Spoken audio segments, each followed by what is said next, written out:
Welcome to the podcast of MotorWeek, television's original automotive magazine. MotorWeek is made possible by Auto Value and Bumper to Bumper and TireRack.com.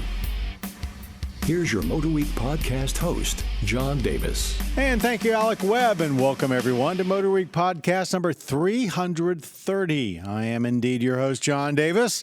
Hey, on our podcast today, we have a very Honda-centric podcast. Now, we test cars as they come our way, whatever the order, and it just so happens that three of the newest we have are all stamped with the Honda Motor Company logo. They include the relaunching of the now even more efficient as well as more powerful Honda Civic Hybrid. Then over on the Let's Keep On Truckin' side of things, the more rugged Honda Ridgeline TrailSport, and we'll see if TrailSport is just a trim or if it actually adds some capability to this already capable midsize pickup. And towards the end of today's podcast, we'll have our first impressions of the latest from Honda's luxury arm, Acura. Always an entertaining proposition for us car testers here at MotorWeek. We also have a lightning round, and we're going to chat about a recent poll that has EV fans and automakers wide-eyed, a survey that indicates almost half of EV owners would not buy another one. And how much credence does this poll have, and what are the implications for EV adoptions? And we'll have a MotorWeek viewer question about leasing or buying a new car as one gets into advanced age. An interesting proposition that will affect all of us one day. So joining us today, our digital producer, Jessica Ray. Hello. Our writer and two-wheeling producer, Brian Robinson. That's me. And making a very special appearance with us today, our FYI reporter and producer, Stephanie Hart. Thank you, John. Hi, everyone. So let's get started. Okay, our first car today. The latest Honda Insight is now history, replaced by a new Honda Civic Hybrid. Now, as they say, it's better than ever. Well, Jessica, how so, and what do you really think of it? Well, and it's interesting you bring up the Insight, of course, which I think that ended production, I think around like 2022, right as the new generation of Civic came in. But it had replaced the Civic Hybrid in the lineup. It did, yes, because for the 10th generation Civic, there was no hybrid option at all, which was... And the Insight was basically a disguised it was Civic anyway. It was built on the same platform. The dimensions were a little bit different because it had more of that hatchbacky sort of vibe to it. But there's a huge difference now with the between those powertrains. And we actually had a long-term Insight in 2019, so we spent a fair amount of time in one. And actually, right when I started at MotorWeek, that was actually like probably the first long-term vehicle that I ever drove. And the powertrains are vastly different in like the best way possible. So the new Honda Civic Hybrid is just more powerful. I think it has about 50 more horsepower than the previous Insight. So you're going from like 150 horsepower to 200, which is pretty significant. That's a very significant jump, 25%. And you also have 232 pound-feet of torque. So it's just a really nice, peppy powertrain that has, Honda's latest hybrid system in it, which I believe is on its 5th generation. And so, like, everything is just way more refined. You have this 2-motor parallel hybrid system that just really is so quiet, but still very powerful and very smooth. And as somebody who drives a hybrid as my daily driver, because I have a Ford Maverick, it's something I'm like super picky about. Do you think that in smoothness, it is now as, say, good as the Toyota system? Where does it rank? Because that was always pretty good, but is it that much better? It's good. It's really good. I think on par with both Ford and Toyota systems, where the transition between the gas and the electric is just so seamless. You don't feel it at all.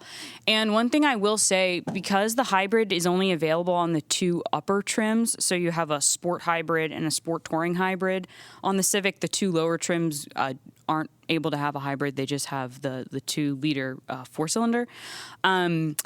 It's just a more pleasant driving experience. It just feels like there's more like sound deadening and even the motors are just more quiet. So just the whole experience, even when you have to like really merge on the highway, it's it's quiet, which I think sometimes, like, if you get in a new Prius or that Corolla Cross Hybrid, you can hear those electric motors working a lot. And because they're on, like, specific to like the Corolla Cross Hybrid, because it's on the lower end of like being an entry level vehicle, it just doesn't feel like the NVH is quite as refined as it is here in the Honda Civic Hybrid. They're not really selling this as a lower end vehicle. No. And it's the same with the Honda Accord. It's that same strategy where they're doing the 2 upper trims are hybrid, but the 2 lower trims are not. And at the same time, like, it's really nice to get into the car and be like, this is a really good product. It's very nice. But I would love it at a slightly lower price point, because this does start just under $30,000. It's $29,845 after destination. Yeah. So with taxes and tags, I mean, you're going to have to spend over $30,000 for a Civic sedan. But besides more power, you do get awfully impressive fuel economy. Yeah, 50 city, 47 highway, and 49 combined, which, I mean, that's Prius numbers. And that's exactly where you need to be in this class, because it's such a focus on fuel economy when you're buying a hybrid, but you have to be able to meet those standards. And we know, like, even with the Prius, depending upon which wheel choices, you know, your fuel economy is impacted by this. So they're pretty not conservative here in the hybrid, where in the Civic Hybrid, you have 18-inch wheels on them, but they're still able to compete with pretty much everybody else.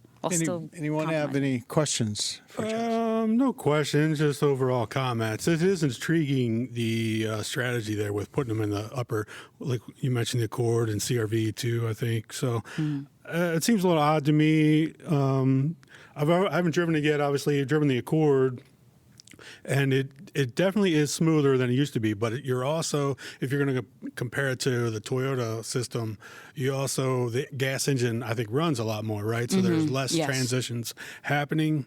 But overall, I know in the Accord it's super smooth, so it should be the same. The one thing I will say that people are saying about the Civic Hybrid is that now that the 2025 Toyota Camry has a standard hybrid powertrain from the bottom, you know, and that price point starts at about $25,000. People are kind of like, where does this come into play? Like, is it worth getting the Civic Hybrid over the Camry? Right. Because of that. But it all really comes down to options and stuff, and just, you know, whether you're more interested in a Honda or a Toyota. And certainly, it is very interesting that we're now comparing 2 different classes of sedans too, because honestly, the Accord Hybrid, which we'll probably talk about more on this podcast because we recently got one in as a long term, that pricing, the one that we have is like $40,000, and it even starts, I think, at least like 32. So yeah, it's a lot of it. I think will come down to just like getting people to sit in them and drive them and see like how it all kind of comes down in Certainly options. No one's going to be crying about the Insight not being I don't think so. I no. think that was kind of a flop marketing wise, at least. But it is kind of interesting that Honda has almost now come full circle, where originally part of their approach to hybrids was more power and not necessarily focusing on economy. Now they basically delivered both. They've delivered vehicles, as has Toyota with the latest Prius. They've delivered vehicles that really no longer are compromised when it comes to the power aspect, just to get good fuel economy or a superb fuel economy. Yeah. Yeah. And I mean, I do mention that the price point is probably a little higher than one would expect, but it does come pretty well equipped. I mean, you have standard heated front seats, you have a moonroof. It feels pretty premium on the inside. I will say, one thing I wish they did do was have the larger displays as standard on the hybrid. So there's like a 10-inch display and a 9-inch display that has their new like Google built-in system that they have. And I wish like that was standard. That you can seems only like get a it on small, the top of the line. small item to make. You pay more for. No, I think that's what probably bothers me the most. But otherwise, Still, no. those prices, given that the average vehicle is going out the door for almost $50,000, a $30,000 automobile almost sounds like a bargain today. Almost. Yeah. Not to people that will struggle to reach that point, but we are paying an awful lot of money for vehicles these days. And one thing I'll mention before we move on to is that with the Insight kind of leaving, this now allows the Civic Hybrid to come in both hatchback or sedan configuration. Yay. Which it is for the first time available as a hatchback. It was not before the Insight, is my understanding. I think that's a big move myself. That way you get, some of the usefulness of a quote-unquote SUV. They're still competing Yep. with, they still want to sell cars. They want to sell cars here Yep. in the U.S., which I think is excellent. But Commendable. you have to compete. And honestly, you look at some of the trunk spaces in these sedans, and not too far off from a crossover. No, I think people just get hung up on the aspect of not having the access of a hatch. And sitting higher. Yeah. Yeah. Thanks very much. We're going to move on, but before we do, this is where we basically thank the folks that are our sponsors of not only this podcast, but of MotorWeek itself. Auto Value and Bumper to Bumper, thank you very much for being such a great partner. And the folks over at TireRack.com. We know our viewers, as well as all of us and our listeners, appreciate your dedication to all things MotorWeek. Okay, staying with the Honda theme. The second generation Honda Ridgeline has been getting continual updates yearly, really, since it arrived first for the 2017 model year. Hard to believe it was that long ago. Now for 2024, it becomes a member of the TrailSport clan. Brian Robinson, what does that mean, and is it really noteworthy? So TrailSport is their off-road inspired trim package. Arrived a couple years ago, I guess, on the Pilot and then Passport. Now Ridgeline, each step along the way, it's gotten a little more serious.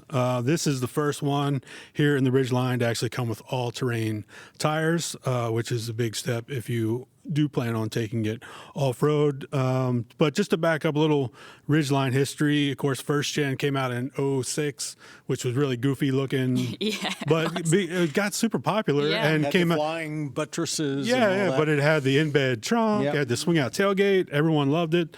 But Honda almost didn't know what to do with it, right? Because it was so unlike everything else in their lineup. And a lot of us thought it was going to go away. Yeah, and well, it did for 3 years, Yeah. and then eventually came back in 17. And that gen had a more traditional looking bed, but the front end was still exactly the same as the Odyssey minivan. So a lot of people got turned off by that. So 2021, I think, early 2020s, it got redesigned with a front end that's much more truck-like, which a lot of people, vertical face, big grille, that kind of thing, different from the Odyssey. So I think that went a long way. And then they came out a couple years ago with the HPD off-road package, which was strictly just a trim package, gold wheels and stickers, didn't really do anything more. So fast forward here, we do have the all-terrain tires, big addition, and the revised suspension, though they didn't go into a whole lot of detail on what was revised, other than saying it allows for more articulation. So I'm imagining they just open up the bump stops a little bit. I don't know hardware changes specifically. Put some underbody protection in there, and orange stitching on the inside, heavy-duty floor mats, stuff like that. So certainly the ATs, all-terrain tires, are the big upgrade, give you much more traction off-road. But having said that, I think the Ridgeline was already incredibly capable off-road, so those tires will certainly help. Did those tires annoy you while you were driving You it can on definitely pavement? hear them, Yeah. which is, I thought it was pretty loud. Yeah, which is, I'm sure, why Honda had resisted that, because that's an un-Honda thing to do, put noisier tires on just for the sake of having noisier tires. So I wouldn't, and also the fuel economy is worse with the all-terrains. So it's interesting. I would certainly suggest that not to go this route unless you specifically need the all-terrains for off-road use, because they aren't necessarily better in the winter. You know, a lot of times the all-terrains, those big treads get packed up with snow easier than regular all seasons. But still a cool truck. Tows 5,000 pounds. Same V6 engine they've had in there for years. Does all the cool truck-like things just fine, and still drives like an Odyssey. So easy to drive. It definitely seems kind of like a little bit of like an olive branch, because, you know, there's a lot people buy Ridgelines because they are a lot less truck-like than other trucks, right? Because But yet they want the appearance. they want the appearance, and like now, since they've done the refreshes, it definitely looks truckier, boxier, and that's kind of how we can see the styling go for Honda anyway, with like the new Pilot. Right. So this is to me this is like a little bit of like, here's a little something if you want a little something more. Right. Because like you had mentioned that it's just louder with the tires and stuff, and like I said, that takes away from what people like about it. I do like that they priced it. They didn't max out the pricing. It's still priced below the top trim level, the black edition or whatever. So, you know, you don't have to spend a crazy amount of money on it. $46,000 is what it comes in at. I thought that the interior felt a little dated, and I don't know whether or not that was just because, you know, big things are coming for like that platform. Yeah, soon. I guess I'm glad you mentioned that, because it is the same layout from 17, but that's also all Ridgelines for 24 get a larger screen in the center, and it's also updated graphics. It's not just bigger. Works faster. Also, new gauge panel, and the center console gets bigger to hold more things. But as you mentioned, the dash layout is the same. That's been around basically since 2017. It does still. It feels very. I don't think rugged is the word, but it feels like it'll last a long time. Like it's that sort of interior. That if you were using it for like a lot of off-road adventures or like even work truck related things, it feels like it would hold up pretty well. Yeah, I think we've noticed that over the years with that Ridgeline for sure. Does anyone get annoyed that just everything on the road today seems to be a pickup truck? I don't know about everybody else, but you know, it seems like getting a pickup truck is almost a license to tailgate. Well, I feel like I just agreed with you, but I kind of technically own a pickup truck. Well, you do, Kinda. but it's it's small. I don't get annoyed and by I've it. got a small one too. I don't get annoyed by that at all. I do get annoyed by off-road packages that are just some badges and like nothing else. That I get more annoyed by that. Yeah, it's definitely like why buy? Why buy? Like, why give like the look of off-road if you're not going to give the performance aspect of it? Well, yeah, but why buy this if you don't actually plan on taking it off-road too, which a lot of people will. So in that regard, the trim packages make more sense. So I don't know. And coming from the factory, clearly not in marketing. Yeah. You know, being able to like buy it at the dealership, people like that, and rather than like going off on your own and, you know, upgrading things. Or just buying some all-terrain tires at some point. I guess on your that's Trent true. Ridgeline. Yeah. But otherwise, everything else about it, powertrain and all, is the same. 280 horsepower, 9-speed auto. They added the 9-speed a few years back as well. So no more shifter. You just got the goofy button nonsense. But which, again, is not truck-like, but hey. It's a long time between generations. Well, you know, trucks definitely have a longer life cycle. Yeah. I mean, it doesn't seem to be any real reason to change it. Yeah, they just keep updating it. I'm glad they still basically have the 6-cylinder engine. What other vehicle is it based off of specifically? It was their universal truck platform. Yeah, it's their truck platform. But Odyssey, is it like Passport? Okay, Pilot. so it is okay. Which makes me Acura. think like Pilot has gotten a revamp, a Right. pretty significant revamp last year. Passport is due for some significant revamping, and the Odyssey due for some significant revamping. So it wouldn't be crazy to think either next model year or the model year after that we do see a pretty different. Well, if this is this significant this year, within 3 years. Yeah, Yeah. I think it's coming. Thanks, Brian. Thanks, everybody. Oh, that was my pleasure. All right. Hey, this may be news to most folks because it is pretty much big news for us around here. There's a new way to get MotorWeek information and to see our MotorWeek videos. And that's the brand new MotorWeek app. Wow. It's available now from your favorite app store, whether you're Apple or Android. It works on both, and it works on tablets as well as phones. It is 100% free. No in-app purchases? No in-app purchases. No subscription required. No subscription required. This is awesome. It has all of our MotorWeek video, road test videos. It has our features. It also includes something very unique. It's an EV Everything tab that allows you to quickly search the specs of every electric vehicle that's for sale to now, both new and used. So if you're basically thinking about, a new vehicle, you're searching for what might be coming down your pike at some point, go ahead and download the MotorWeek app today and take it with you. I think you'll find that it's got a wealth of information just to make you a better knowledge about automobiles and especially EVs. Everything. The EV Everything app. Give it a stroll. And by the way, once you go to that EV Everything app, it does give you access to information and vehicles that have other types of powertrains as well. Plus, you get to see all of our road tests on all the EVs that we do. All the EVs that we've done, all in one place.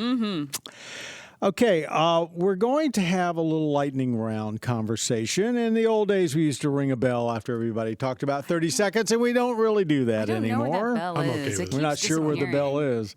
Here's one that I think caught all of our attention a couple of weeks ago. A recent survey from McKinsey, as reported by Automotive News, found that 46% of EV buyers would not buy another EV and would opt to go back to a gasoline-powered vehicle. Now, it seems to me that this was not just the U.S., but this was a global survey. I believe it was. Anyway, they did a huge sample. Yeah. And the biggest concern for the EV owners, why they might switch back, you can guess it, the inadequacies of public charging, along with the high cost of ownership, and, of course, range and the poor experience that garnered when driving on long trips. So, half of EV owners say they basically wouldn't buy another one. What do you think this means for EV adoption and for the manufacturers and for all this push? Because there has been some pushback from some of the EV folks saying that they didn't believe this survey. What do you think?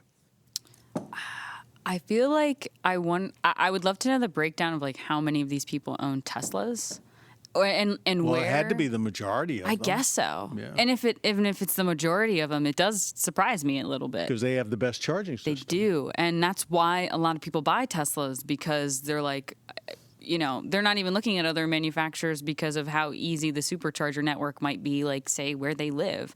Maybe not necessarily in California because they just have so many EVs that they're, whether you're a supercharger or whether you're just any other public charger, they're full, or they're getting to a capacity, we should say. You have to wait. But I have to say it doesn't really shock me. It doesn't shock me because if you are the type of person that drives a lot and you want to go on road trips, it is complicated. We've talked many times on this podcast about how it's taken. We've seen stories about it just taking hours because of issues with the car, issue with the charging. So if you're like a constant road tripper, even though people successfully go across the country all the time in EVs, not everybody is, I think, equipped to do so. So I'll say it doesn't surprise me, and I do think that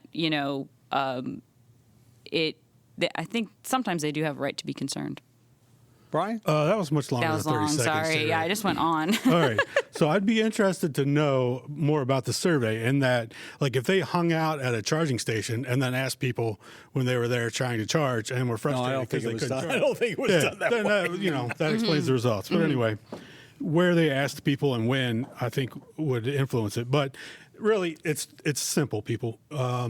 If you have a 2-car household, one of them can be EVs, one of them cannot be. It doesn't mean you have to go all EV.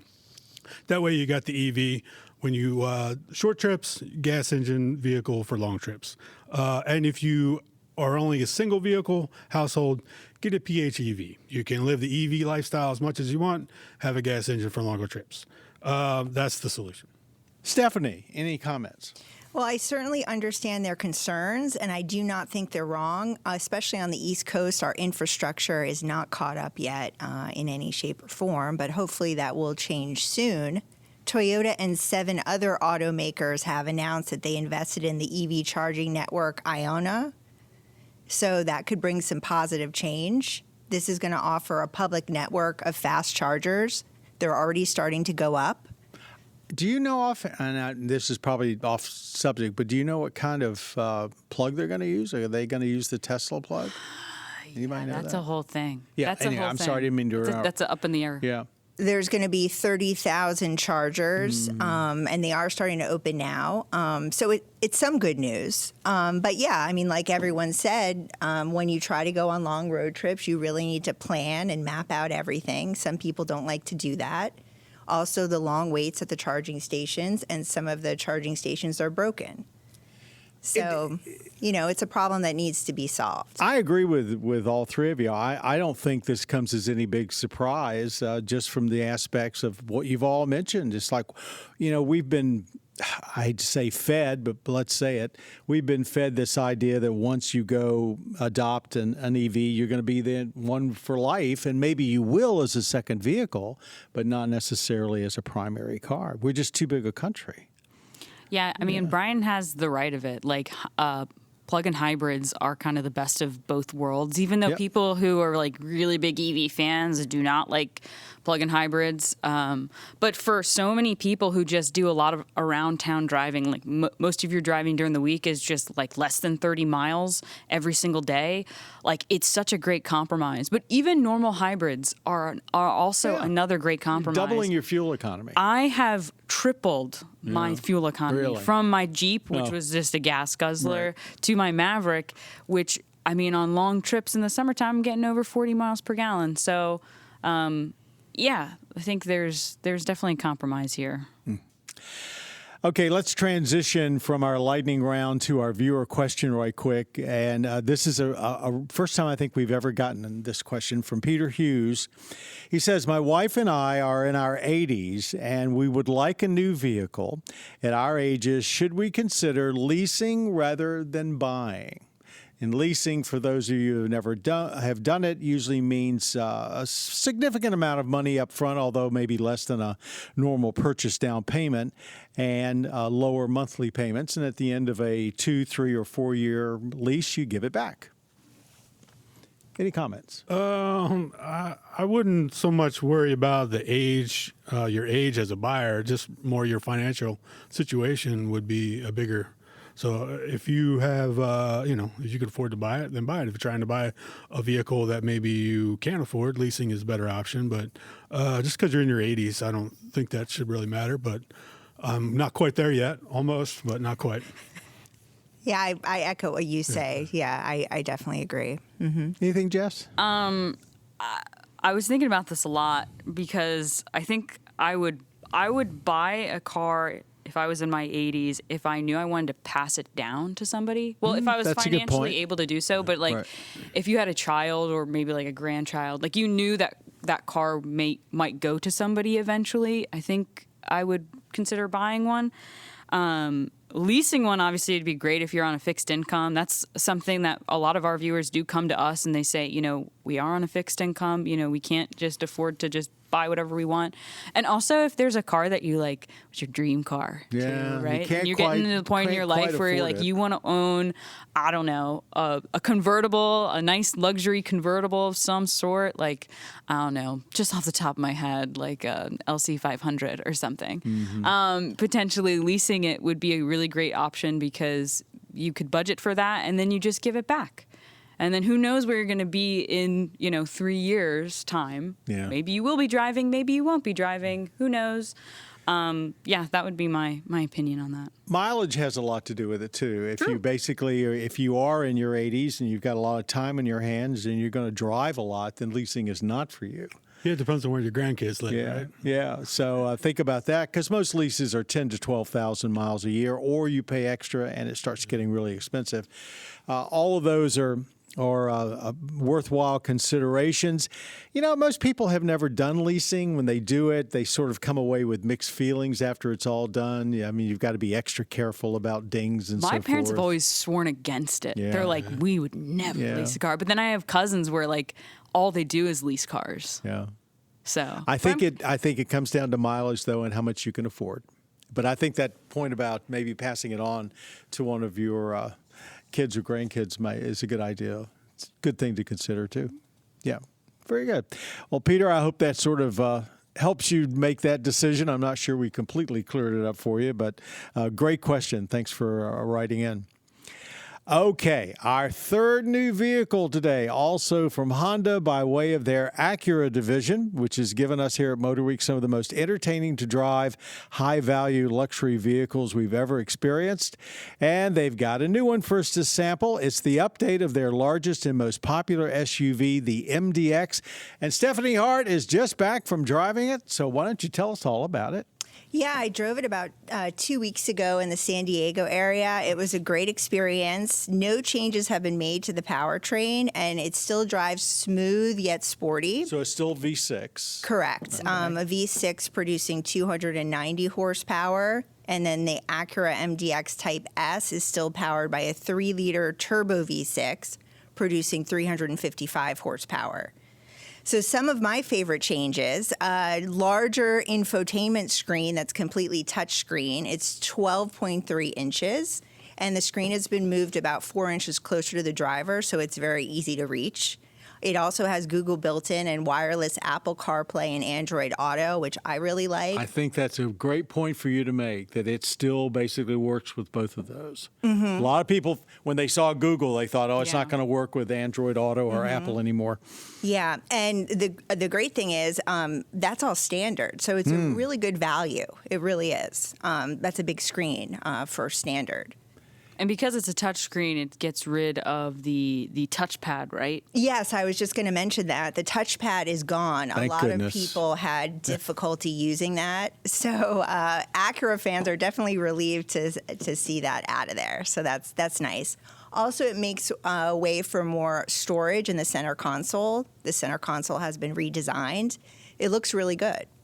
Do you remember off the top of your head, have they put most of the manual controls, redundant controls, the switch gear, is that all gone now, or is most of it in the screen, or is there any physical controls I would that you would say it's do? a pretty good balance. Yeah. Mm-hmm. It still has, what I really liked about the Acuras, because we used to have a long-term TLX that I spent a fair amount of time in, is that kind of like right down where you like would rest your arm by like where the touchpad was, it has a nice volume knob, like a nice one that like it feels nice, and it also allows you to like skip through like songs, like going forward and back. So for me, like as a person, I like put a playlist on.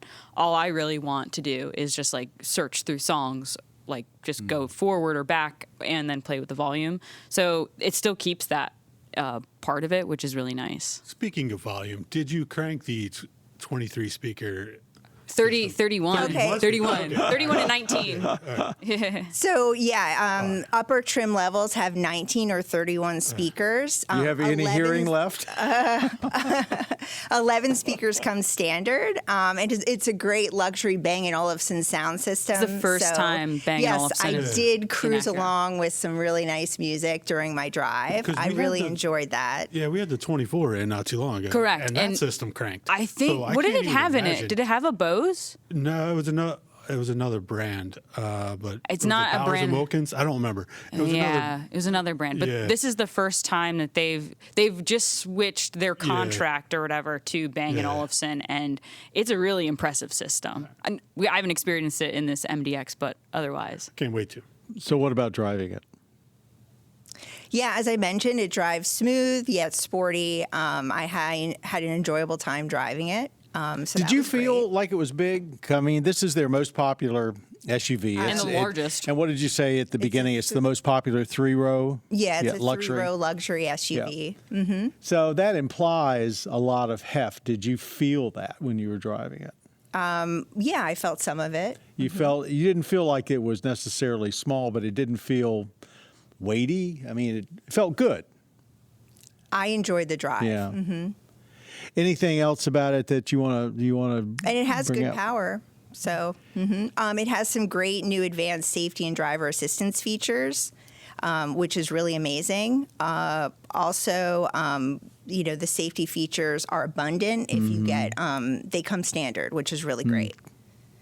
Yeah, Acura has, I think it's called Acura Watch, which is a really, really good system. They're really focusing on trying to put as much standard safety in their vehicles as possible. And then if you get the advanced Acura Watch 360 systems, they're really putting some interesting technology in there that I think is helpful to the demographic of buyers that they're looking for. Like Stephanie, I think in your first drive you mentioned they now have like automatic lane change assist, which is, which I think to some people might seem a little hokey. Why don't you explain what that actually does? So essentially, it's kind of like a lane keep assist, or it uses lane keep assist and the sensors around your vehicle to that if you, put on the like if you're on like a cruise control situation, you put on the turn signal, it'll essentially like lead you into If the it's next safe. lane. If Yeah. it's safe, yes. Right.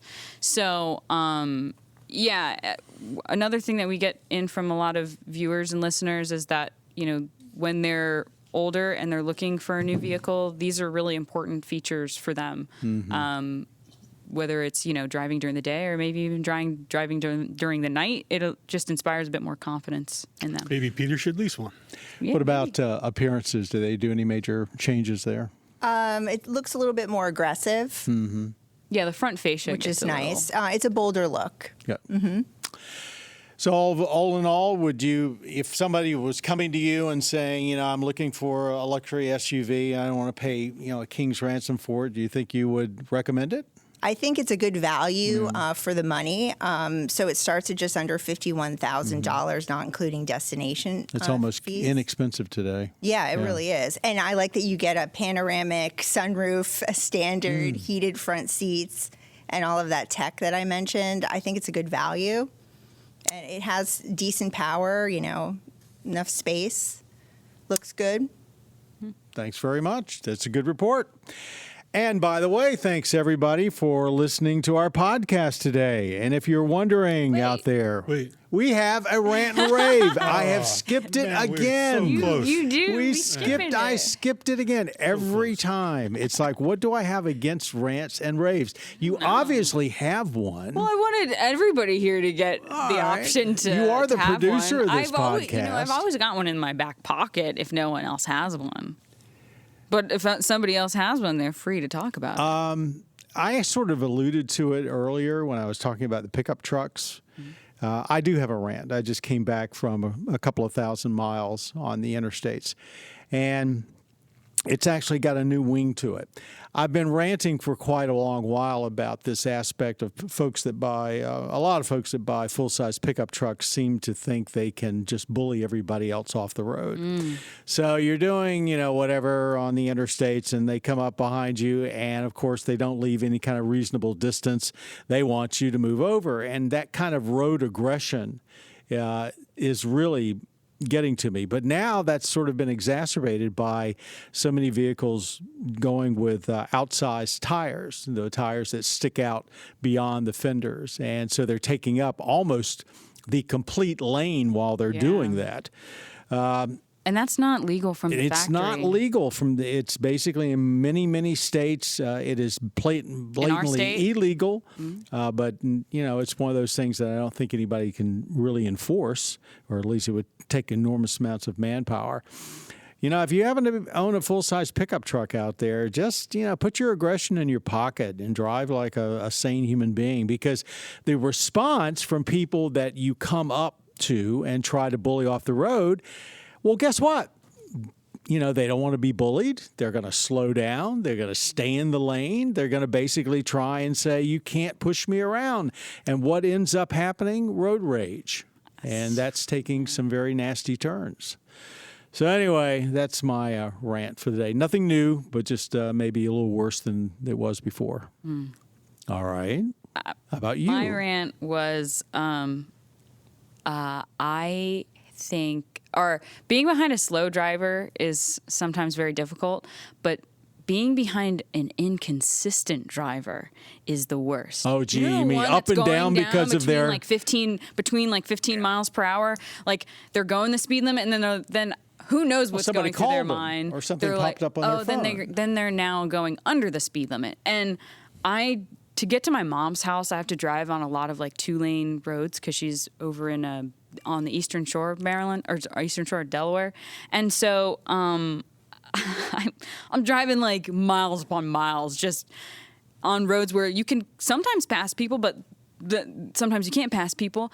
And every now and again I come across somebody who is just makes it very difficult for me to safely pass them, because at times they're doing the speed limit, but at other times they're doing under the speed limit, which I don't pass people if they're doing the speed limit, because that's not why you were given the option to pass.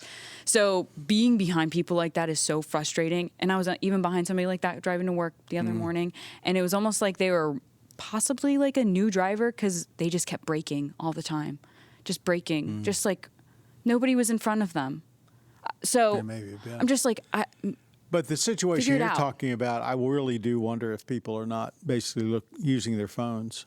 either using their phones or not paying attention, daydreaming. I mean, I personally take the act of driving very seriously, more seriously, I think, than most people. I recognize how dangerous driving is, and that it is a privilege that I'm able to drive. And I just think a lot of people, and I've been in cars with people who I'm they do not take it as seriously as me. So I think it could be just that. They treat driving as a right, not a privilege, Yeah. which I think is unfortunate. Brian, anything today? No, sir. Oh. Good. He's happy. He's really happy. Stephanie, nothing? Content. Sorry. All right. Content. You're Now, neutral. can I continue now? Yes, of Madam course. Sorry. Producer? Sorry. All right. Once I said before, I'll say it again. Thank you very much for listening to our podcast today. And if you are wondering what time MotorWeek can be seen on your local public television station, hop on over to our website, motorweek.org, and click on the tab Watch MotorWeek, and then enter your zip code for days and times in your area. Or you might check out our cable partner, mavtv.com, and take a good look at their schedule. You can also watch MotorWeek and many other fine PBS programs anytime, anywhere with another free app. This is the free PBS app. Download the PBS app now on your smartphone, tablet, or smart TV, and you'll never miss a mile of MotorWeek or any other great PBS program. All of the individual road tests and feature segments are also available at our YouTube site, youtube.com/MotorWeek. Basically, we also mentioned earlier about our app. Please look at that. And if you have a screen anywhere, you can watch MotorWeek. Thanks to our panel today, our digital producer and podcast producer, Jessica Ray, head writer and two-wheeling producer, Brian Robinson, and our FYI reporter and producer, Stephanie Hart. Also, thanks to our audio engineers, David Wainwright and Nicole Phillips-Naylor, and our podcast creator, Bob Mixter. To all of you out there, thanks for being a part of MotorWeek. You have been listening to the podcast of MotorWeek, television's original automotive magazine. MotorWeek is made possible by Auto Value and Bumper to Bumper and TireRack.com. For additional information on podcasts, videos, and showtimes, visit our website at motorweek.org. And watch MotorWeek, television's longest-running automotive magazine series each week on your local PBS station.